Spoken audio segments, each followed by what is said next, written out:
बिस्मिल्लाहिर्रहमानिर्रहीम, अस्सलाम वालेकुम। खेलों की खबरों पर तबसर और तज्जियों से स्कोर के एक और प्रोग्राम के साथ सैयद याह्या हुसैनी आपकी खिदमत में हाजिर है। पाकिस्तान सुपर लीग की एक दहाई कामयाबी के साथ मुकम्मल हो चुकी है और अब शायकीन क्रिकेट को पाकिस्तान सुपर लीग के 11वें सीज़न का बेसब्री से इंतज़ार है, जो 26 मार्च से 3 मई 2026 तक मुनक्किद होगा। इस बार लीग मज़ीद वसअत इख्तियार करने जा रही है क्योंकि इवेंट में 2 नई टीमों की शमूलियत भी मुतवक्किल है, जिनकी नीलामी 8 जनवरी को इस्लामाबाद के कन्वेंशन सेंटर में होगी। लेकिन आज के इस प्रोग्राम में हमारी तवज्जो उस फ्रेंचाइज पर होगी जिसने पाकिस्तान सुपर लीग के आगाज़ से ही अपनी धाक बिठा रखी है। एक ऐसी टीम जो मुस्तकिल मिजाजी, मजबूत नज़्म ज़ब्त और मुनफरिद शनाख्त की अलामत बन चुकी है, और वो है कोयटा ग्लैडिएटर। कोयटा ग्लैडिएटर न सिर्फ मैदान में अपनी जारहाना क्रिकेट के बाइस पहचानी जाती है, बल्कि इंतज़ामी सतह पर भी एक मजबूत और मुस्तहकम फ्रेंचाइज के तौर पर उभरी है, जिसका वाज़ेह सबूत पाकिस्तान क्रिकेट बोर्ड के साथ हाल ही में तय पाने वाला 10 साला मुआहदा है, जो इस फ्रेंचाइज पर एतमाद और उसकी कामयाब हिकमत अमली का मजहर है। आज हमारे साथ स्टूडियो में मौजूद हैं पाकिस्तान सुपर लीग की फ्रेंचाइज कोयटा ग्लैडिएटर के ओनर नदीम उमर साहब, जो न सिर्फ पाकिस्तान सुपर लीग बल्कि कराची क्रिकेट एसोसिएशन के सदर भी हैं। उन्होंने एक सरगर्म और मौसर किरदार अदा किया है। उनसे हम आज कोयटा ग्लैडिएटर के मुस्तकबिल, पाकिस्तान सुपर लीग सीज़न 11 की तैयारियों के साथ साथ कायद-ए-आज़म ट्रॉफ़ी में कराची ब्लूज़ की शानदार कामयाबी पर भी बातचीत करेंगे और जानेंगे कि ये कामयाबी किस विजन और मनसूबाबंदी का नतीजा है। नदीम उमर साहब, प्रोग्राम में आपको खुशामदीद कहते हैं, और इससे पहले कि हम आपसे बाकायदा गुफ्तगू की शुरुआत करें, आइए एक नज़र डाल लेते हैं पाकिस्तान सुपर लीग के 10 एडिशंस में कोयटा ग्लैडिएटर के सफ़र और कारकर्दगी पर। जब नदीम उमर ने कोयटा ग्लैडिएटर के मालिकाना हुकूक हासिल किए तो क्रिकेट तज्ज़ियाकारों और पंडितों की नज़र में ये फ्रेंचाइज कागज़ों पर कुछ ज़्यादा मजबूत दिखाई नहीं देती थी, लेकिन यही वो मुकाम था जहां नदीम उमर की दूरअंदेशी और विजन सामने आया। उन्होंने क़यादत की बागडोर सरफराज अहमद के सुपुर्द की और यही फैसला कोयटा ग्लैडिएटर की शनाख्त बन गया। इब्तदाई 2 एडिशन में कोयटा ग्लैडिएटर ने मुसलसल फाइनल तक रसाई हासिल करके सबको हैरान कर दिया और बिलाखिर 2019 में इस फ्रेंचाइज ने अपनी पहली और यादगार टाइटल कामयाबी हासिल की। ताहम 2019 के बाद जब पाकिस्तान सुपर लीग मुकम्मल तौर पर पाकिस्तान मुंतकिल हुई तो कोयटा ग्लैडिएटर की कारकर्दगी में तसलसल बरकरार ना रह सका और टीम मुश्किलात का सामना करती रही। 10वें सीज़न में एक बार फिर नई हिकमत अमली अपनाई गई, क़यादत में तब्दीली की गई, सऊ शकील को कप्तानी सौंपी गई। जब मोइन खान के साथ सरफराज अहमद ने खिलाड़ियों की तरबियत और मनसूबाबंदी की जिम्मेदारियाँ संभाली, इसका नतीजा ये निकला कि कोयटा ग्लैडिएटर ने एक बार फिर फाइनल में जगह बनाई, जहां लाहौर कलंदर के खिलाफ एक सनसनीखेज मुकाबला देखने को मिला। अगरचे ट्रॉफी हाथ ना आ सकी, अब एक मरतबा फिर कोयटा ग्लैडिएटर ने मुस्तकबिल पर एतमाद का इजहार करते हुए पाकिस्तान क्रिकेट बोर्ड के साथ आइंदा 10 साल का माहिदा कर लिया है, जो इस फ्रेंचाइज के इस्तेहकाम, विजन और पाकिस्तान क्रिकेट बोर्ड से वाबस्तगी का वाज़ेह सबूत है। तो नदीम उमर साहब, बहुत शुक्रिया सबसे पहले तो आपका कि प्रोग्राम में हमें आप ज्वाइन कर रहे हैं। और 2019 की बात, 6 साल पहले इस ट्रॉफ़ी को उठाया था, अब 6 साल हो गए हैं, तो कभी दिल करता है कि ज़्यादा टाइम हो गया है, एक और ट्रॉफ़ी? जी याह्या भाई, पहले तो थैंक यू एंड अस्सलाम वालेकुम आपको और हमारे तमाम नाज़रीन जो देख रहे हैं। जी बिल्कुल, अभी आपने जो विजुअल दिखाए वो 10 साल की, मेरा ख़्याल है जैसे आपने कहा कि कोयटा की जो कामयाबियाँ होनी चाहिए थी, मेरे हिसाब से 3-4 ट्रॉफ़ीज़ हमारे पास होनी चाहिए थी, क्योंकि टीम अच्छा खेली एक्सेप्ट दो 3 ईयर जो बीच में रहे, आपने सही उसकी निशानदेही करी। बट अफसोस ये कि हम ज़्यादा ट्रॉफीज़ नहीं जीत सके। फाइनल ज़्यादा खेले आप लोग? फाइनल तो हाँ 4-5 खेल लिए, बट वो हमें जीतने चाहिए थे जिस तरह की हमारी टीम थी। बट चलें, कोई बात नहीं। मुझे खुशी इस बात की है सबसे ज़्यादा कि देखिए हमारे जो क्रिकेट के शायकीन हैं उन्होंने इस PSL को सराहा, बहुत अच्छी तरह इसको लोगों ने आपस में टीमें बांट लीं, जो जहाँ के फैंस थे उन्होंने अपनी टीमें पसंद कर लीं, एक माहौल बन गया क्रिकेट फेस्टिवल जो कहलाता है, और इसकी बहुत कामयाबी है PSL की। तो ओवरऑल आई थिंक क्रिकेट को जब फ़ायदा होता है या किसी भी खेल को, तो मुझे एज एन इंडिविजुअल बहुत खुशी होती है। तो आई थिंक ये जो 10 साल हमने गुजारे हैं, अमेजिंग 10 ईयर्स, और अल्लाह करे नेक्स्ट 10 इससे ज़्यादा अच्छा हो। नदीम उमर साहब, ये जो आपने बात की कि अच्छे हमने 10 साल गुजारे हैं, जो सबसे बड़ा सवाल है अभी road to Pakistan Super League के लिए, पाकिस्तान सुपर लीग की मैनेजमेंट साबिक कप्तानों और खिलाड़ियों के साथ पहले लंदन, उसके बाद न्यूयॉर्क का सफ़र करके आई है, वहाँ लोगों को अपनी तरफ मुतवज्जे किया है, जो दिलचस्पी रखते हैं कि पाकिस्तान सुपर लीग की अगली 2 टीमें अगर आप लेना चाहते हैं। लेकिन अगर मैं आपसे ये जानने की कोशिश करूँ कि जब अगले 10 साल के सफ़र की बात हो रही थी, कराची, लाहौर, कोयटा, इस्लामाबाद और पेशावर, कोई पीछे नहीं रहा और पाकिस्तान क्रिकेट बोर्ड के साथ आप लोगों ने एक बार फिर हाथ मिलाने का फ़ैसला किया। क्रिकेट बोर्ड के सरबराह सैयद मोहसिन रज़ा नकवी ने आप तमाम लोगों को जिन्होंने क्रिकेट बोर्ड के साथ अपनी एसोसिएशन को अगले 10 साल के लिए भी जो है वो मेक श्योर किया है, सराहा है। कितना आसान और कितना मुश्किल फ़ैसला था? जी हाँ, ये भाई 10 साल हमारे रहे, देखिए इसमें बहुत अप्स एंड डाउन्स आए। मैं पर्सनली मैं अपना बता सकता हूँ और बाकियों का भी, इसमें आई थिंक बहुत सेक्रीफाइसेस किए हैं। पीसीबी ने तो चैलेंज की थोड़ी, जो भी उन्होंने किया, of course the parent body, but जो हम 5-6 फ्रेंचाइज थे ना, इसका इन 5 का कंट्रीब्यूशन आप जो है ना, ये 6 जो हैं वो आप छीन नहीं सकते। देखिए हमने नुकसान उठाए बहुत ज़्यादा ड्यूरिंग इंसेप्शन। ऑफ कोर्स सबको पता होता है जब आप एक बिज़नेस में जाते हैं, बट हमारे लिए और मेरे लिए personally this was not a business, this was passion, this was all about cricket, about sports. तो हम लोगों ने तो आप ये समझें कि कुर्बानी दी थी फॉर द कंट्री। मुझे तो ये भी नहीं पता था मैं साइन कहाँ कर रहा हूँ, तो उस पर कहते भी हैं लोग कि आपने तो साइन किया इस बात पे। तो बात ये थी कि हम तो all for the good of cricket आए, जब एक बार आ गए तो सब ने अपना तन मन धन सब लगा दिया इसमें, एंड क्रिकेट को और ये पीएसएल को जहाँ पहुँचाया है, इसमें आई थिंक सबसे बड़ा कंट्रीब्यूशन, यू नो, अपनी तारीफ नहीं करनी चाहिए, बट ऑल द फ्रेंचाइज, इन लोगों का बहुत बड़ा कंट्रीब्यूशन है। ऑफ कोर्स पीसीबी ने एज अ पेरेंट बॉडी बहुत हमारा ख्याल किया, चीज़ों को आसान किया, जितने चेयरमैन आए और उन्होंने अपना अपना हिस्सा डाला, all for the betterment of PSL. But देखें, शिकायतें रहती हैं, चीज़ें ऐसी नहीं होती जो आप समझते हैं। पैची राइड थी बट मज़ेदार राइड थी, हिस्टोरिकल राइड थी, इसलिए हम सब ने एंजॉय की। नदीम उमर साहब, जो पाकिस्तान सुपर लीग की जिन 6 फ्रेंचाइजीज़ की बात की आपने, पहले क्रिकेट बोर्ड के साथ रहे, मुल्तान 2018 में आया था अगर मैं गलती नहीं कर रहा।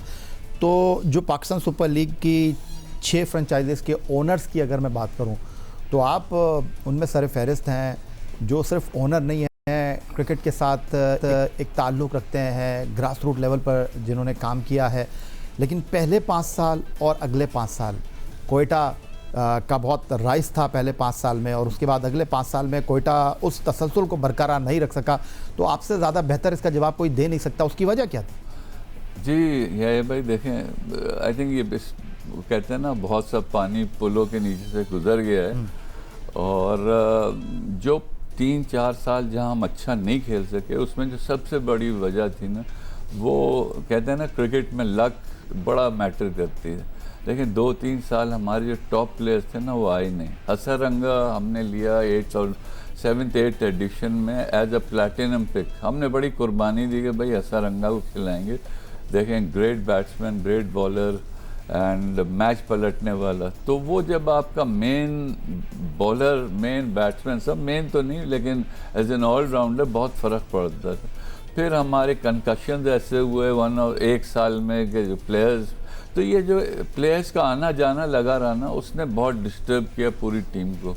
तो वो ठीक है, लेकिन आपको कहते हैं ना, जो आपकी टीम मिली है उसी से जीतना पड़ता है आपको। तो हमारे साथ कुछ ऐसे हालात रहे शुरू में, आपको पता है हमारी टीम के प्लेयर्स नहीं आए, जिस वजह से 2 ट्रॉफीज उधर चली गई। तो ओवरऑल टीम अच्छा खेली, बट आई थिंक जो रिफ्लेक्शन है ना कि सिर्फ 1 ट्रॉफी जीती गई, वो ट्रू रिफ्लेक्शन नहीं है ऑफ कोयटा। इंशाल्लाह अगले 10 साल ट्राई करेंगे कि इसको बेहतर किया जाए। पाकिस्तान सुपर लीग की फ्रेंचाइज 2019 की चैंपियन कोयटा ग्लैडिएटर के नदीम उमर हमारे साथ स्टूडियो में मौजूद है। मजीद बातचीत एक ब्रेक के बाद एक बार फिर कहेंगे आपको खुशामदीद। पाकिस्तान सुपर लीग की फ्रेंचाइज कोयटा ग्लैडिएटर के ओनर नदीम उमर आज प्रोग्राम में हमारे साथ मौजूद है। नदीम उमर साहब, 10 साल गुजर गए और अगले 10 साल क्या कुछ वादे वफा हुए हैं पाकिस्तान क्रिकेट बोर्ड के साथ फ्रेंचाइज के, और सबसे पहले तो ये जानना चाहूँगा, सुना ये तय हो गया है कि अब डॉलर में बात नहीं होगी, अब पाकिस्तानी रुपये में आप लोगों को फ़ीस देनी है as a owner Quetta gladiator या बाकी ओनर्स जिनके साथ आप वक्तन फ़वक्तन बात करते हैं, आप लोगों का ग्रुप भी है, ये दुरुस्त फैसला है? कोई बर्डन कम हुआ है इससे? जी बिल्कुल, ये देखें जब डॉलर में हमने टीम ली थी तो उस वक्त 105 रुपए का डॉलर था और फिर ये बढ़ के आप 300 सर, जो लोग इस वक्त टीवी देख रहे होंगे ना वो पूछ रहे होंगे कौन से वक्त की बात कर रहे हैं 105? 10 साल पुरानी बात है ये। 104.25 ये था रेट जी उस वक्त। वो बढ़ के बढ़ता रहा, बट मैं इसमें एहसान मानी साहब और सारे चेयरमैन सारे हमारे जितने, उनका बड़ा इसमें रोल था कि उन्होंने इसको पैक करवा लिया। हमें ये नहीं पता था कि इतना ज़्यादा बढ़ेगा डॉलर के आपकी 170 पे पैक था, 170 पैक हो गया था 7वें साल पे, तो उससे कुछ हमारा रोना धोना कुछ कम हुआ। बट वो अभी भी अगर डॉलर में होती ना फीस और ये डॉलर पैक ना होता तो आई थिंक कोई अफोर्ड नहीं कर सकता था इसको। तो बहुत अच्छा इकदाम है पीसीबी का, मोहसिन नकवी साहब का, सलमान नसीर साहब, इन्होंने बहुत इसमें कोशिश करी और इन्होंने जब अभी जो नए कॉन्ट्रैक्ट किए हैं वो रुपये में आए तो अब अल्लाह का शुक्र है वो एक टेंशन नहीं है। गो के फीसें बढ़ गई हैं हमारी सारी बहुत ज़्यादा, बट ओवरऑल एक खुशी है कि चलो इस चीज़ से हमारी जान छुट्टी। तो नदीम उमर साहब, क्या आप लोग इस तरह की कोई बात कर रहे हैं कि फ़ीस आपने पाकिस्तानी रुपये में देनी है, जो पाकिस्तानी प्लेयर को पेमेंट करेंगे वो पाकिस्तानी रुपये में होगी, ये जो फॉरेन प्लेयर आते हैं उनको आप डॉलर में पेमेंट करते हैं क्योंकि डॉलर तो फ्लक्चुएट करता रहता है। अगर हम पड़ोसी मुल्क इंडिया की बात करें वहाँ तो इंडियन रुपये में पेमेंट होती है, क्रिकेट ऑस्ट्रेलिया की बात करें वो ऑस्ट्रेलियन डॉलर में पेमेंट होती है, तो क्या इस तरह की भी कोई बातचीत हो रही है? जी बिल्कुल, देखें शुरू में मेरा सजेशन यही था कि आप पाकिस्तानी प्लेयर्स को ना रुपीज़ में किया जाए, बट बाकियों ने कहा कि ये डिस्क्रिमिनेशन है। एक हद तक बात ठीक थी कि ठीक है हमारे बड़े प्लेयर्स हैं, हमारे भी सुपरस्टार्स हैं, तो उनके साथ ऐसा ना किया जाए। लेकिन देखें मैं पीसीबी से भी यही कहता हूँ, ख़ुद भी ये समझता हूँ, जब एक फैमिली होती है ना तो एक का नुकसान हो रहा है तो हम सबको ही समझना चाहिए कि इस चीज़ को फैमिली को बढ़ाना है, आगे लेके जाना है। ये बात समझने की बड़ी ज़रूरत है। प्लेयर्स भी हमारे हैं, पीसीबी भी हमारा है, हम पीसीबी के हैं, हम प्लेयर्स के हैं, तो अब सबको कंट्रीब्यूट करना चाहिए। ये नहीं हो सकता कि सिर्फ 5 लोग नुकसान कर रहे हैं, 6 लोग और बाकी जो है ना सब वो मज़े कर रहे हैं, तो इस तरह कोई घर नहीं चलता। तो आपका हम सबका फ़र्ज़ है कि इसमें कोई ना कोई मिडिल ग्राउंड होना चाहिए जहाँ पे आप आके काम करें। और मैं तो नहीं चाहता अभी भी कि हमारे, क्योंकि सही बात कह रहे हैं आप, हमारे अपने स्टार्स इतने बड़े हैं कि हम उनके साथ कोई डिस्क्रिमिनेशन करें, but need of the hour यही है कि जो फॉरेनर्स हैं उनको पेमेंट डॉलर्स में हो, जो हमारे प्लेयर्स हैं उनको उसी के इक्वलेंट, बट एक बेंचमार्क उनके लिए सेट किया जाए। नदीम उमर साहब, ब्रेक से पहले मैं बात कर रहा था कि आप सिर्फ फ्रेंचाइज के ओनर नहीं हैं बल्कि आप क्रिकेट को समझ, क्रिकेट खेलते भी हैं, क्रिकेट खिलाते भी हैं। मैं ये जानना चाहता हूँ आपसे कि आखिरी चंद सीज़न में हमने देखा, ख़ासतौर पर 10th सीज़न में हमने देखा कि आप टीम के डग आउट में मौजूद थे और बड़ी सख्त इंस्ट्रक्शन आपकी होती थी कि भाई जो जहाँ बैठा हुआ वहीं बैठा रहेगा जब तक मैच ख़त्म नहीं होगा। मैं ये जानना चाहता हूँ कि जो आपका एज ए टीम डायरेक्टर कह लूँ, टीम के हेड मैनेजर कह लूँ, जो भी रोल था वो आपकी टीम के लिए कामयाब साबित हुआ, तो इन फ्यूचर, वैसे तो आप थिंक टैंक का हिस्सा हैं, कोयटा ग्लैडिएटर की चीज़ों को देखते रखते हैं, तो अब आप इस चीज़ में जो क्रिकेटिंग मैटर्स हैं उनमें मज़ीद दिलचस्पी लेंगे ताकि जो आपको पॉजिटिव रिस्पांस मिला है आगे आने वाले सीज़न में कोयटा ग्लैडिएटर जो है वो इसी अंदाज में आगे बढ़े?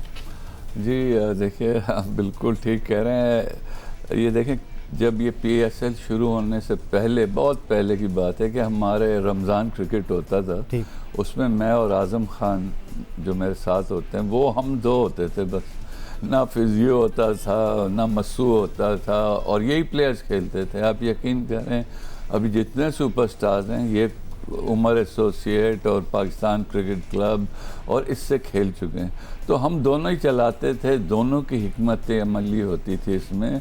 देखिए, आपको बेसिक जो चीज़ चाहिए ना, जैसे फुटबॉल में भी कहते हैं एक स्ट्रैटेजी चाहिए। स्ट्रैटेजी जो है ना, आपने चाहे क्रिकेट खेली हो या नहीं खेली हो, आप अगर स्ट्रैटेजिस्ट अच्छे हैं तो आपकी टीम कामयाब है।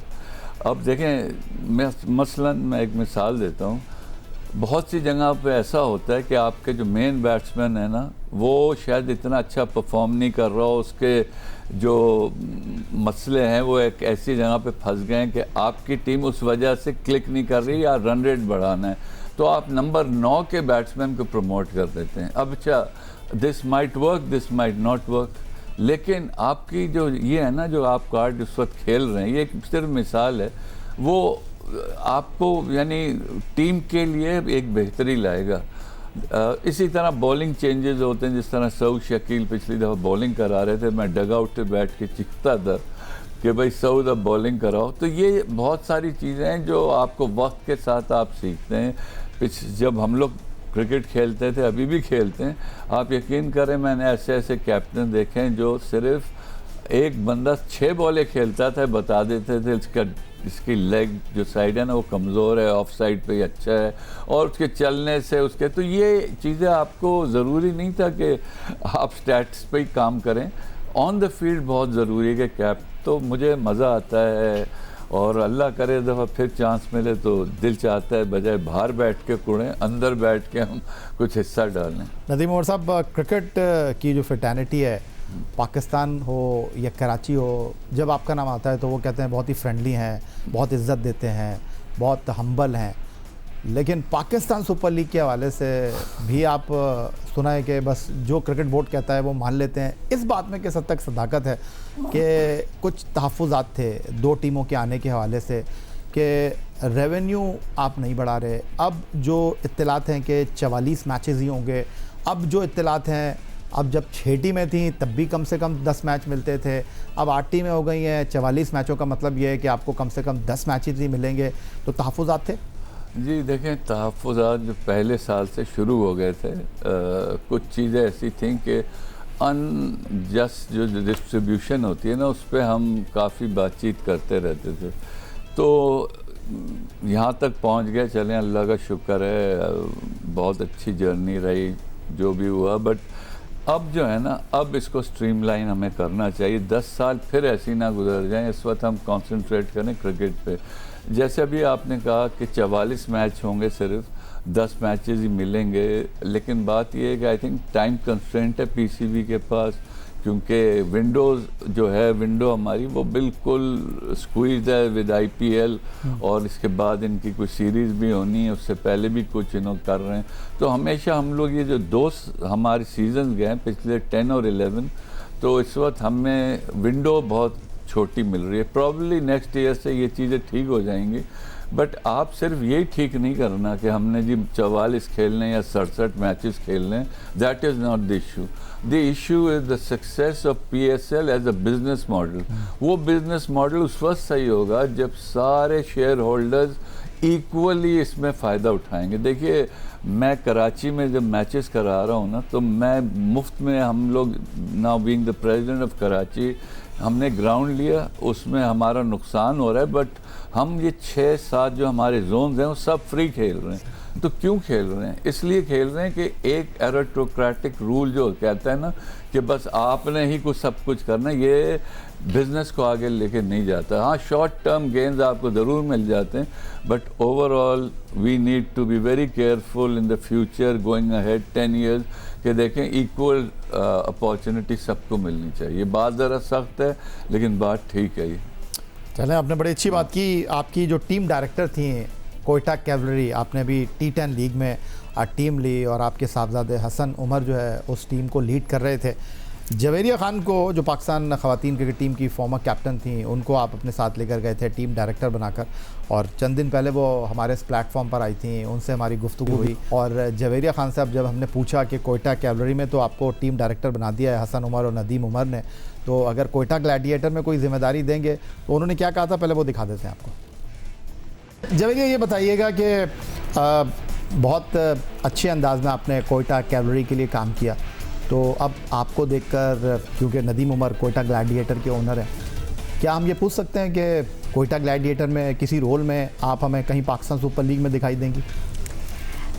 अभी तक तो मेरी एज सच कोई डिस्कशंस नहीं हुई, क्योंकि अभी कैवलरी ख़त्म हुए हैं। आगे अगर एज सच कोई भी अपॉर्चुनिटी या कोई भी ऑफ़र मेरे पास आएगी, मैं सबसे पहले आपको बताऊंगी। वो कह रही थी सबसे पहले मैं आपको बताऊंगी जो ऑफर देंगे वो मेरे साथ बैठे हैं। तो सर आप बता दें कि जवेरिया आपके जहन में है कोयटा ग्लैडिएटर के वाले से? देखिए, जवेरिया को जब हम लेके आए तो बेसिकली KCCA की she became the CEO, and जो इन्होंने काम किया उसके लिए वो ज़बरदस्त काम था, जिसलिए इनके साथ हमारी ऐसी वो केमिस्ट्री बन गई। हसन इनके साथ रहे एंड इन्होंने टीम भी सिलेक्ट की फॉर कोयटा कैवलरी। तो she is a very hard worker और very good addition to our squad of administration में आई, मैनेजमेंट में आई। तो इंशाअल्लाह देखें, अभी हम कोशिश करेंगे। मेरा तो बहुत दिल चाहता है इनकी presence, great source of inspiration. तो अल्लाह करे साथ ही हमारी, but it's a long way to go now. बहुत शुक्रिया नदीम उमर साहब, आपका कोयटा ग्लैडिएटर के ओनर आज हमारे साथ मौजूद थे। न सिर्फ कोयटा ग्लैडिएटर के ओनर की हैसियत से, के कराची क्रिकेट एसोसिएशन के सरबरा की हैसियत से भी, और आपने इनकी गुफ्तगू सुनी, कितने रियलिस्टिक हैं और क्या पाकिस्तान क्रिकेट के लिए सोचते हैं, क्या करना चाहते हैं, ये इन्हीं की ज़बानी आपने सुना। यही आज का हमारा प्रोग्राम था। एक्स अकाउंट पर आप हमें फॉलो कर सकते हैं, ईमेल कर सकते हैं, अपनी राय से आगाह कर सकते हैं score@jio.tv पर। इस दुआ, इस उम्मीद, इस तवक्को के साथ कि पाकिस्तान में खेल और खिलाड़ी तरक्की करते रहें। सैयद याहिया हुसैनी को स्कोर की पूरी टीम के साथ अगले प्रोग्राम तक के लिए इजाज़त दीजिए। अल्लाह हाफ़िज़।